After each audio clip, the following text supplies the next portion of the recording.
few things before we crack on today. First of all, I want to tell you about a brand new video series I've got on The Escapist. It's a crossover with Yahtzee of Zero Punctuation, and it's called Jim and Yahtzee's Rhyme Down Spectacular. It's about poetry, and it's quite good. Second of all, I want to say that this video, the topic this week, owes a lot to Malcolm Gladwell, who is a very good markety, talky type guy. You can look him up on Google, he says good things. And I also owe quite a good bit to my good old pal Flannel, who introduced me to Gladwell in the first place. So do enjoy. I think it's a good episode this week. I think quite good indeed.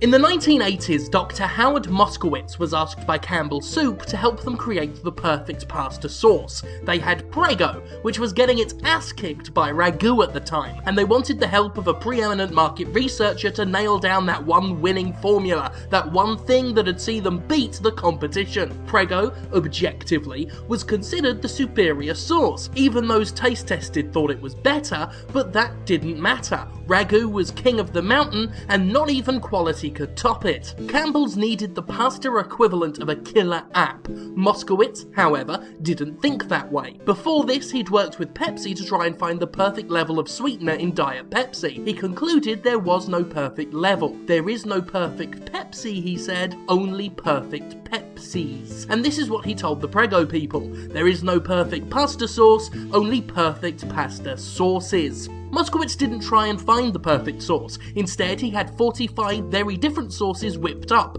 He tried sauces with more garlic. He tried sweeter sauces, zestier sauces, all sorts of sauces, thick, thin, with solids, without solids. He then tested them on people and had them rate them. Armed with the data, he looked not for the most popular sauce, he looked for the most popular sauces to try and find the most common elements people liked. He found that there were roughly 3 types of pasta sauce consumer. Those that liked it plain, those that liked it spicy, and those that liked it extra chunky. That last note was a particular revelation because neither Prego nor Ragu had extra chunky. Nobody had thought to provide it, and it's not like consumers asked for it because they hadn't even conceived of such a notion. Think about that for a second. A third of the consumer base wanted something that nobody was providing. Prego came out with an extra chunky, and the results were almost instant and ended with $600 million in the bank. And nowadays, you go to the pasta sauces in the supermarket, and what do you see? Loads of different sauces. Ragu itself, having answered Prego's challenge, has 36 pasta sauces because there is no perfect pasta sauce, only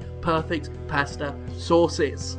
This is a video game show, so why are we talking pasta? Well, Moskowitz's work in the 70s and 80s revolved around food, but his findings can be applied to the mainstream game industry fairly well. For example, let's cast Call of Duty as Ragu and Battlefield as Prego. Now, many would argue Battlefield is better than Call of Duty, but it's not as successful. Electronic Arts tries to beat Activision every year, throwing huge amounts of money in its advertising and in its game engines, trying to make a military shooter to defeat a military shooter. And the result? Well, financial disappointment and a resigning CEO, apparently. More and more, EA's homogenizing its games. The horror series Dead Space becoming a cooperative cover-based shooter. RPGs like Mass Effect and Dragon Age getting online modes. And it's not just EA, of course. Tomb Raider's getting multiplayer, Fear 3's getting co-op. More and more, games are all boasting the same feature sets, the same options, because publishers are pre-chunky Prego. They're all trying to distill the most successful elements of the most successful video games to create their very own perfect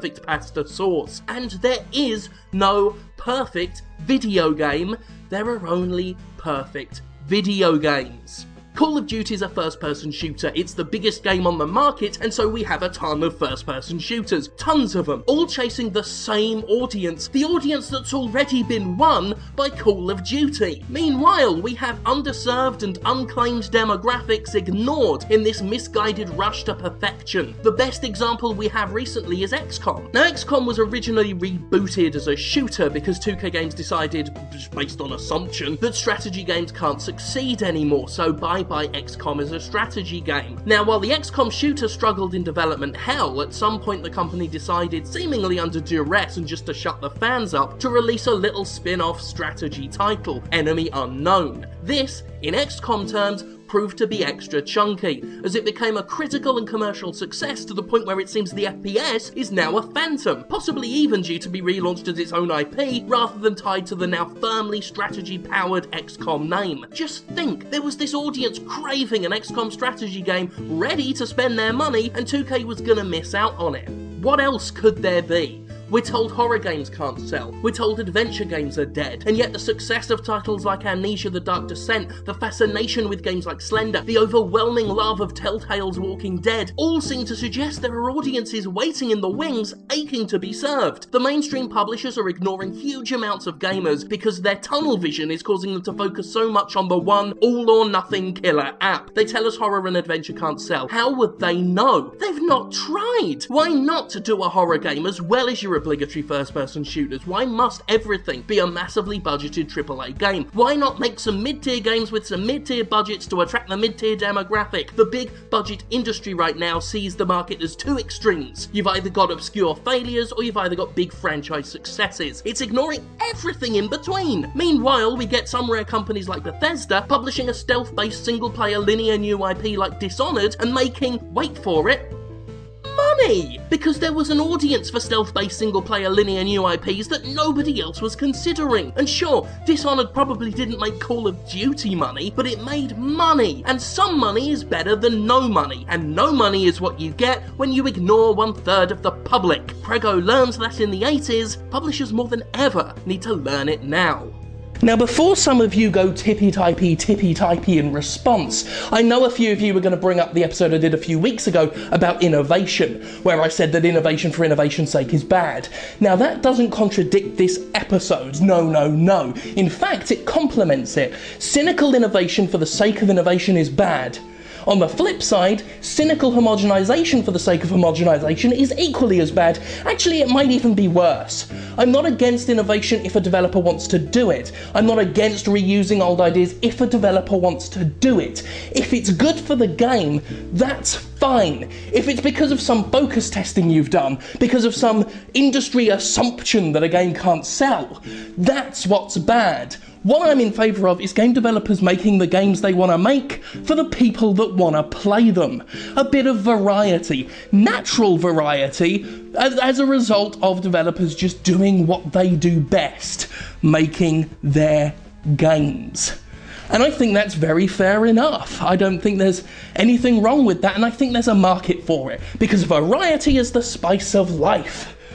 Literally.